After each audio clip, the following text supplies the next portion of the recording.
¿Qué tal amigos? Bienvenidos a otro video. Estamos viendo nuestro simulador de generador eléctrico del programa de la plataforma PHET de la Universidad de Boulder, Colorado. Tiene un montón de simuladores que yo fui mostrando. Cada uno desarrolla varios conceptos. Por ejemplo, este está mostrando cómo a partir de un chorro de agua que sale de una canilla, ahí la cerré. ¿Qué tenemos acá como elementos? Una canilla que permite que un chorro de agua caiga. En el trayecto de la caída del agua tiene una energía cinética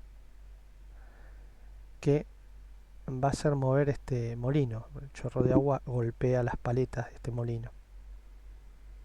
Este molino tiene adosado un imán que tiene de por sí su campo magnético. Al hacerlo girar, como pueden ver, las líneas de fuerza del imán giran con el imán. Eso está representado por todas estas brujuritas. Si unimos las brújulas tendríamos las líneas de fuerza características con las que se representa el campo magnético de un imán. Y luego tenemos una bobina cercana. Una bobina son unos arrollamientos de un conductor eléctrico que tiene que estar aislado. O sea, si se están tocando estos dos, tienen que estar aislados. Si no se están tocando, no. Pero en general las bobinas tienen un aislamiento y aunque las veamos de color cobre, tienen un barniz que recubre el cobre que hace de aislante. Y ustedes van a decir, ¿por qué un barniz y no el PVC, ese plástico característico de los cables?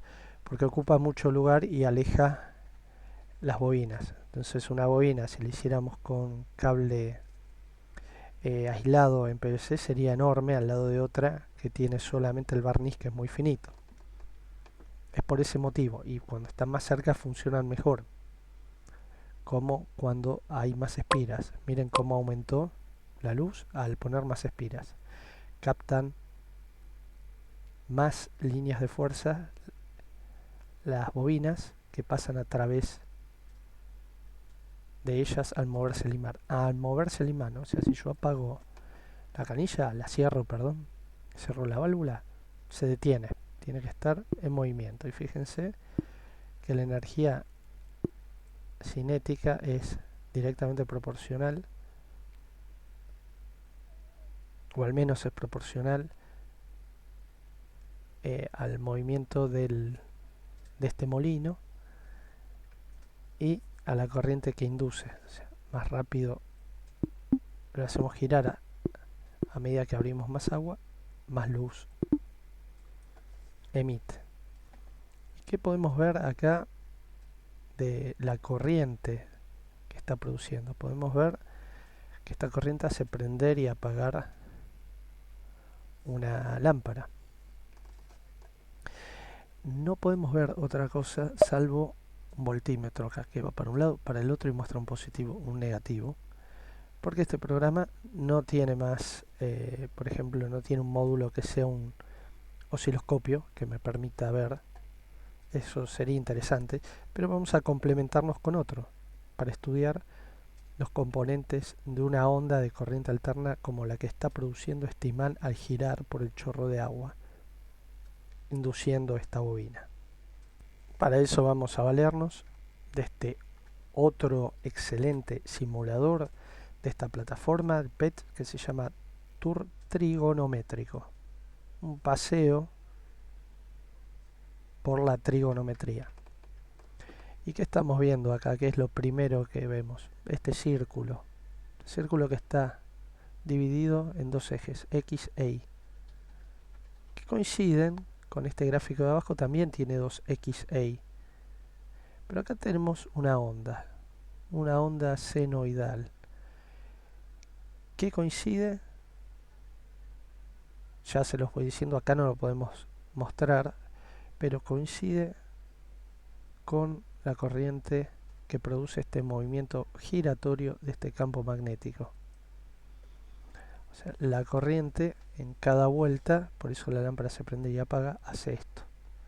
Hasta un máximo, hasta cero, de cero a un mínimo y de ese mínimo a cero de nuevo. De acá a acá hay un ciclo. Ese ciclo representa la vuelta de este imán. Básicamente un generador es eso.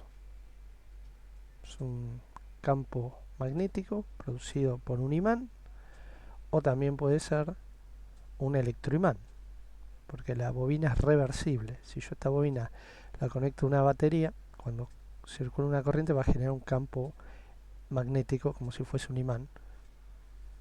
Y si le conecto una corriente, se conecta una batería a una corriente continua, entonces el campo va a establecerse en el momento que conectamos la batería y desaparecer en el momento que la desconectamos.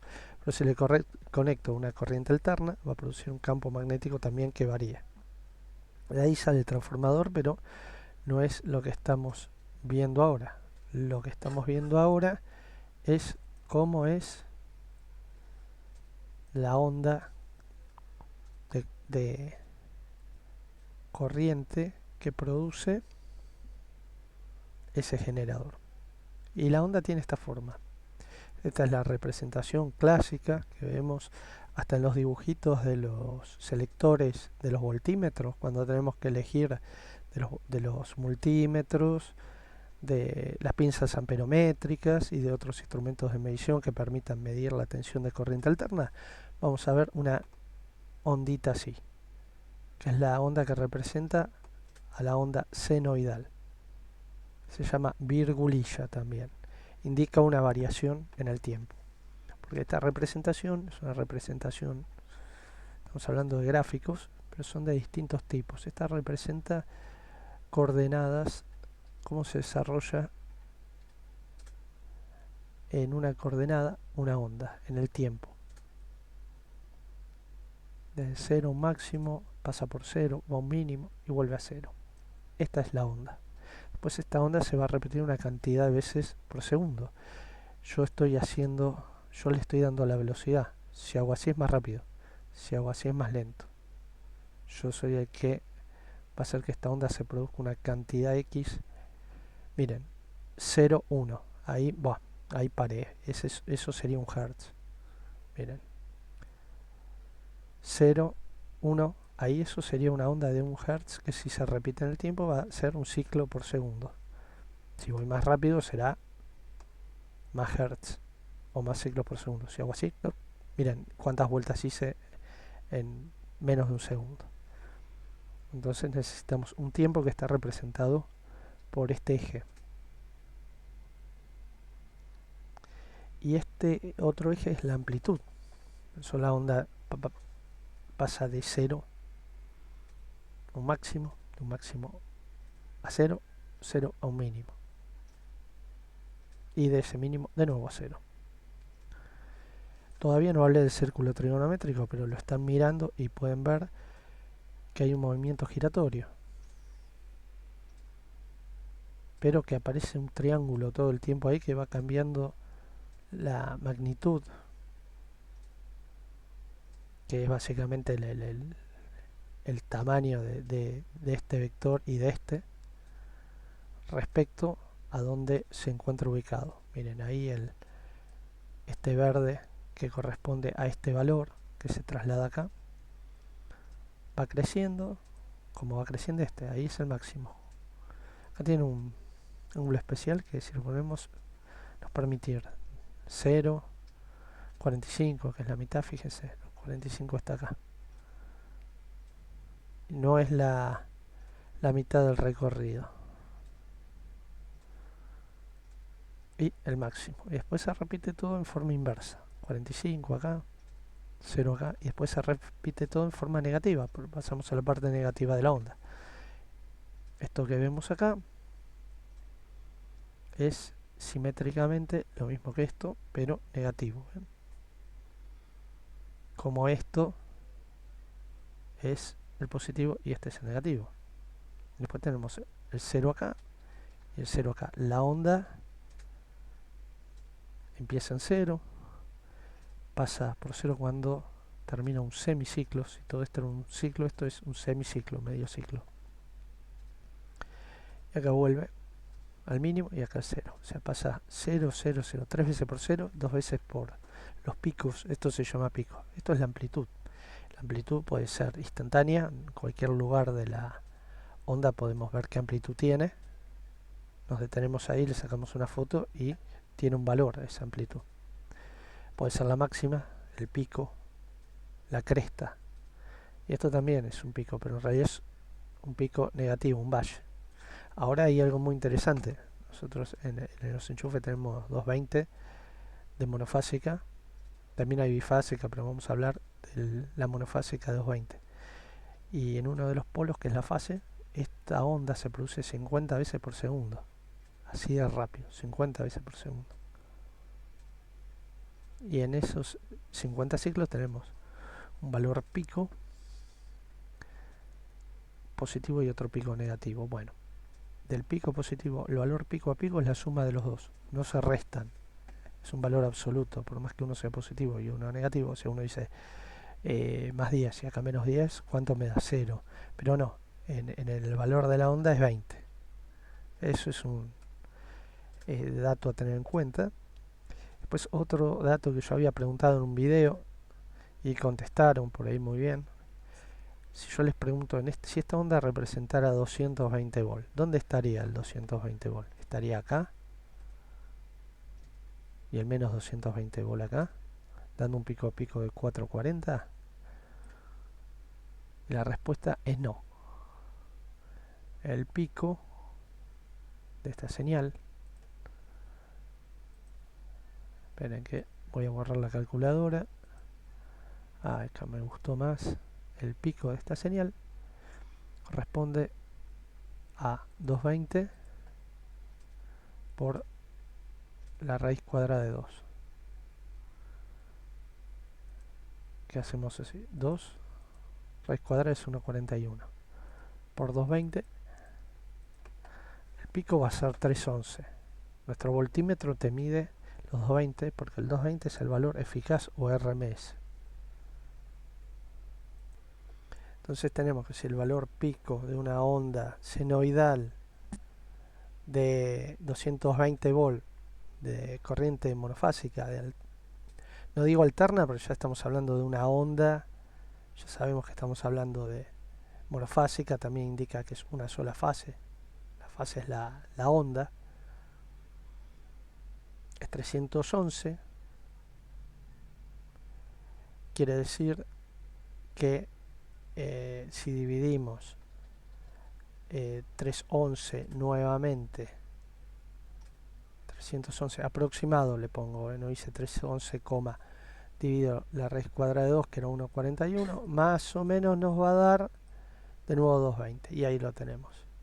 O sea, el valor eficaz de la onda de corriente alterna son los 220, pero el pico es 311, y de pico a pico, increíblemente, hay 622. O sea que como que el valor eficaz es un promedio, que equivaldría a si fuese continua esta tensión.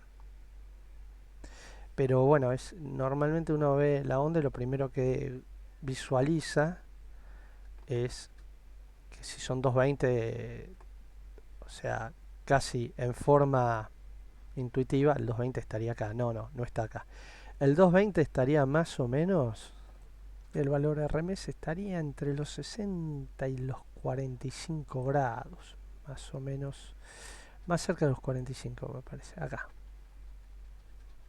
Estaría el valor RMS de la onda. Acá sería 311 de la onda de 220 volt.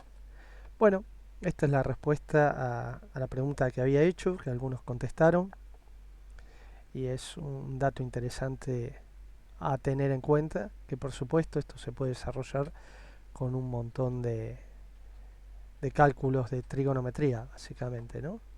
Se puede, fíjense que acá hay valores también que podemos hablar en grados o en radianes. radianes el pi, por ejemplo.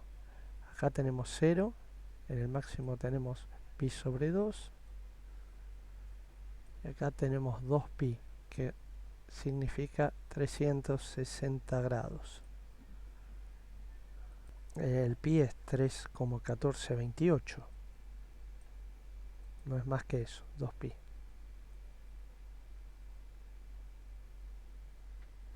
Así que bueno, gracias por ver el video, espero que esto haya aclarado, aunque sea de forma simple. Después podemos ver de pasar a los cálculos, si es que el video tiene le interesa a la gente, si no, no tiene sentido.